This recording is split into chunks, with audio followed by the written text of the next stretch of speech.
Ok tout le monde, je suis vraiment hype aujourd'hui. Donc on va commencer avec un petit cheer. Dans les derniers mois, j'ai commandé beaucoup de stock de la Chine, principalement sur wish.com.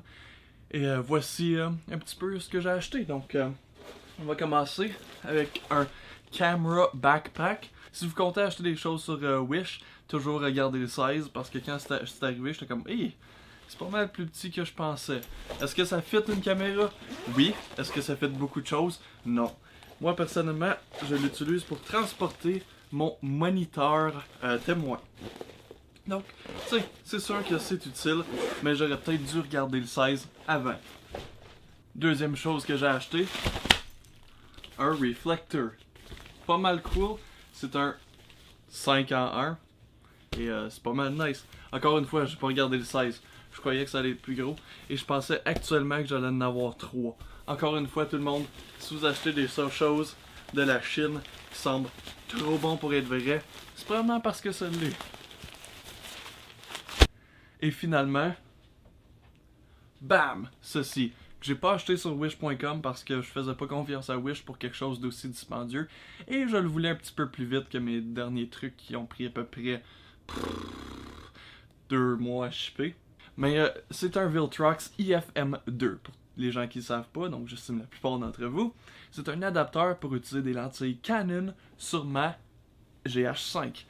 Et c'est par la compagnie chinoise Viltrox qui fait que l'adapteur est pas mal moins dispendieux que la compagnie Metabones, qui est présentement ce que j'utilise pour mes lentilles Nikon. Regardez, j'adore mon Metabones. C'est probablement une des meilleures dépenses que j'ai faites avec ma GH5 parce que j'ai pas eu à dépenser une scène de plus sur des lentilles. Par contre, c'était très dispendieux et honnêtement, j'aimerais ça m'acheter des lentilles Canon. Ou des lentilles qui fit sur Canon. D'où vient le titre de mon vidéo, que je m'achète une nouvelle lentille. C'est pour ça que je suis super hype. J'adore m'acheter des nouvelles lentilles. Et c'est la première nouvelle lentille que j'achète. Les lentilles que j'utilise présentement, c'est des vintage Nikon qui marchent merveilleusement. J'adore le look, j'adore juste le prix que j'ai payé pour. Le look est merveilleux, c'est sharp, ils sont superbes. Mais je veux quelque chose qui s'ouvre plus. Pour les gens qui savent pas, une lentille, ça a ce qu'on appelle un aperture. C'est un chiffre calculé en f-stop qui symbolise vraiment le montant de lumière qui rentre. Donc, plus petit que le chiffre est, le plus de lumière qui rentre. Et présentement, la seule lentille que j'ai qui a un f-stop bas, donc qui laisse beaucoup de lumière entrer, c'est ma 50 1.8. Et si vous avez remarqué, avec mes vidéos, mes courts-métrages, je suis pas quelqu'un qui shoot téléphoto. Je suis très wide. Je suis toujours wide. J'adore les wide angles. En ce moment, j'utilise une 28 qui est un petit peu plus téléphoto que ce que j'utilise d'habitude. Mais c'est juste pour vous montrer ceci. Ceci est une 18-55 f3.5 kit lens de Nikon. C'est ce que j'ai eu quand j'ai acheté ma D5200, qui était ma première DSLR. Ça fait 2 ou 3 ans même. Et c'est vraiment ma lentille la plus utilisée. Et c'est aussi une des pires lentilles que je possède.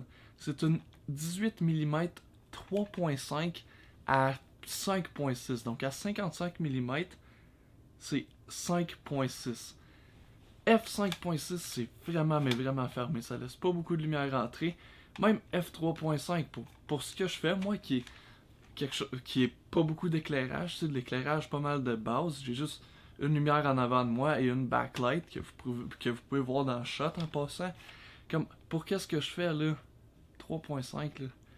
C'est vraiment pas bon. Et c'est ce que j'ai en ce moment aussi sur la lentille que j'utilise.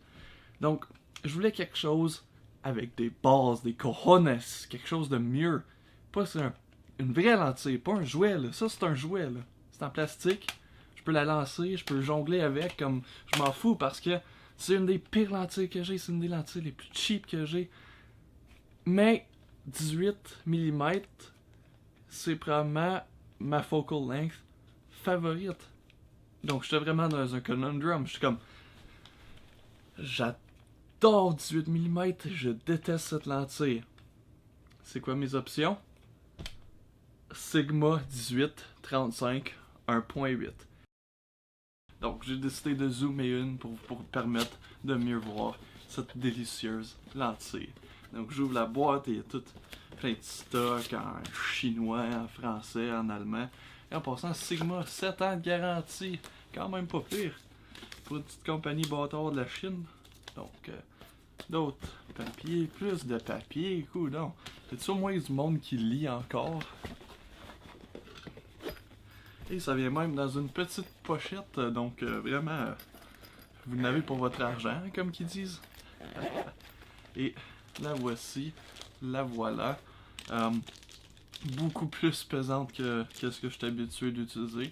C'est des lentilles Micro Four Thirds ou des lentilles vintage Nikon. C'est pas ce que j'appellerais des lentilles pesantes, mais celle-ci, elle a quand même une bonne pesanteur. Donc, comme vous pouvez voir, c'est une Sigma Art. Donc, A pour Art. 1835 1.8. Donc, F 1.8. Vraiment, ça sent le rubber. C'est ça que ça sent une nouvelle lentille, le rubber. Donc, oui, sans plus tarder, je pense qu'on va switcher à ce nouveau jouet. Tadam! Donc, je sais pas si vous voyez une différence, mais moi, oui. Premièrement, une différence optique, comme vous pouvez voir, que la qualité d'image est beaucoup plus clinique, beaucoup plus ça a un look, disons, un petit peu différent de la lentille que j'utilisais. Et deuxièmement, l'exposition. La lentille que j'utilisais tout à l'heure, je l'avais peut-être à f4, f3.8, donc c'est quand même assez fermé. Et puis là, ça c'est f1.2. Donc, premièrement, j'ai dû baisser l'ISO de 800 à 200, ce qui est pas mal le plus bas que la GH5 va aller, à moins que je niaise dans les settings. Et je suis encore un petit peu surexposé à certains endroits, donc ça c'est vraiment un testament de la qualité le montant de lumière que la lentille reste entrée. Donc c'est vraiment assez incroyable. Donc je vais aller faire des petits tests, un petit peu de B-roll, et après ça va être la fin de mon vidéo. Donc on se revoit la prochaine vidéo.